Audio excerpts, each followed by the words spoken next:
click the links to our channel, check that other various video hosting platforms below.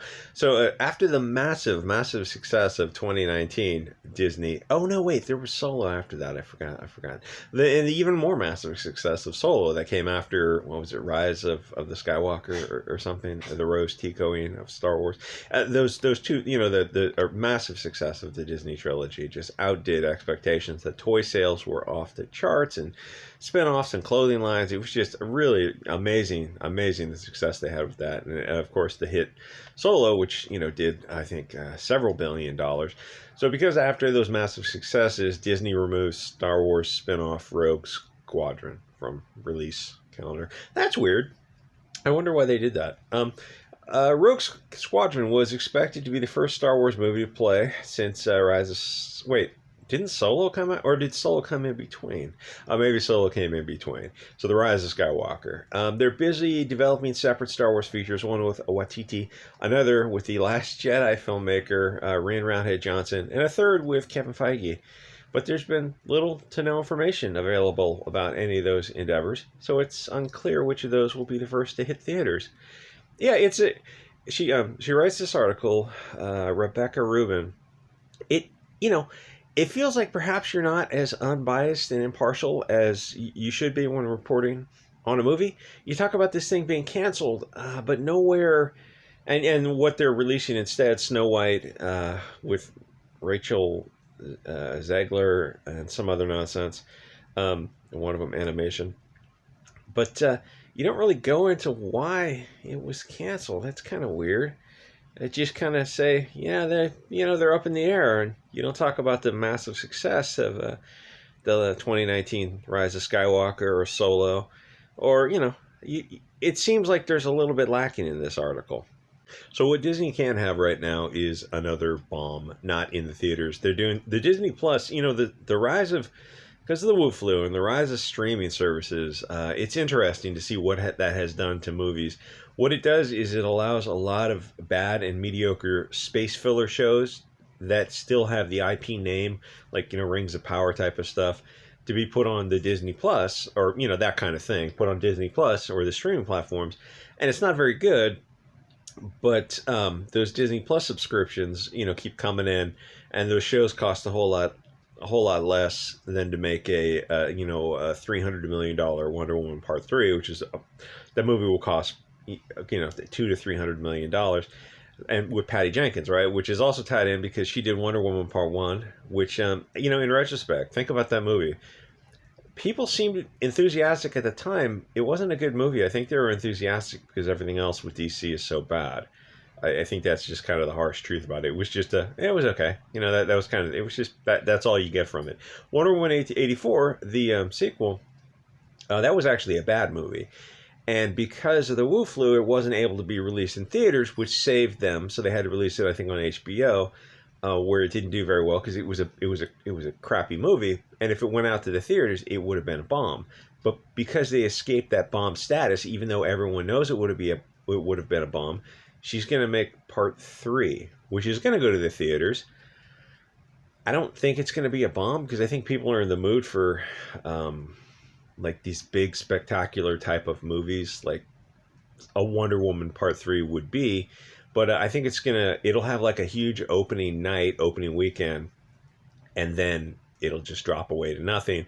So I don't know if it'll bomb, but it'll underperform compared to what it should have been, because like, they're woke. It's Hollywood. It's woke. Anyway, so you got her, who was would have been in charge of the Rogue Squadron thing, which just got pulled. Now here's the thing with left Hollywood, why they always double down. Because one, as I repeatedly say, it's a religion to them, and two, it's, if they can't admit they were wrong with one part of this, because if they do, it starts to unravel starts to unravel everything.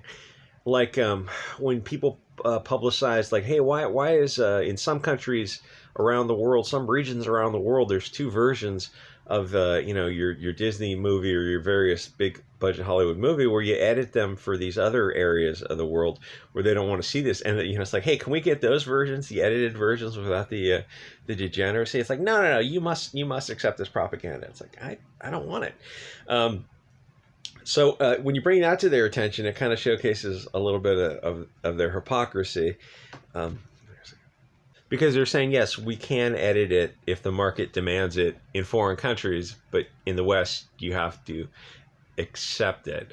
So once they start, they're not going to ever back down from any of this. Like the Rings of Power is probably the most egregious example I've ever seen. I'm going to do a review on episodes 3 and 4 up to now, and it's the short version is episode 4 is unwatchable. Like, you get into the first 5 minutes of it, and they start giving a lecture on immigration or something. It's like, why don't you're going to talk about the environment next? Maybe you'll do like common sense spear and sword control. That's I shit you not, that's probably coming up. Anyway, so they can't, like, you're not gonna see a return to old movies. I think what you're gonna see maybe is a diminishment of the big theater releases, the $200 to $300 million films, because they can't continue to lose $200 million with bombs. But I think you'll see stuff that just goes to Disney Plus that's kind of made for kids. And that's where they're going to insert the cultural Marxism, the brainwashing propaganda. Like, Wonder Woman 3 is going to come out, and yeah, it's just going to be stupid. Like, if you saw Wonder Woman 84, it's 2.5 hours, so it's hard to say watch it again.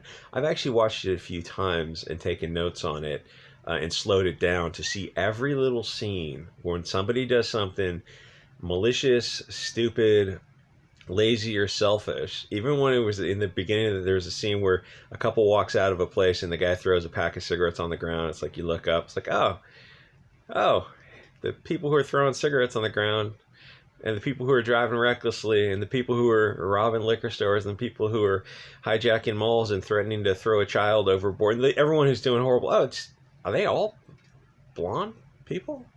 That's weird. So you can watch 84. It's a fascinating study to go through. It's like, oh, that's what a cultural Marxist film looks like. So when she makes part 3, it's like it's gonna be more of the same. I mean, you watch it and you can download it online somewhere legally, of course, and you play it through you just watch the scenes carefully and you slow them down and you go, oh, this is really creepy when they do this. Like, this is just Pravda level of brainwashing. Anyway, so yeah, Rogue Squadron. That's not a good sign when you have one of the biggest names, Star Wars, right? The biggest, like, it's a cash cow. It should have been just a magic goose, and you strangled it because you got woke, and then you insult the fans for saying, like, hey, this doesn't look like Star Wars. Oh, well, that was old Star Wars. We're improving it. You can't because George Lucas and his team, his ex-wife, who was on Empire, like, those were master craftsmen. You can't improve it. You can only hope to try to reach it. You're not subverting expectations, because, well, I guess people are expecting something good. So yes, you subverted it and gave them crap. So okay, congratulations to Rian and JJ. Yes, I guess you did subvert expectations. Anyway, no, it's not a good sign when you cancel what should have been a golden goose meets a cash cow riding off into the sunset together. It could have been just a huge, and you just couldn't. Like, we're gonna make it woke. You don't have to. No, we have to. This is a religion to us. It really, Bolshevism, it really is a religion to these people. Anyway, I'll see you guys next episode.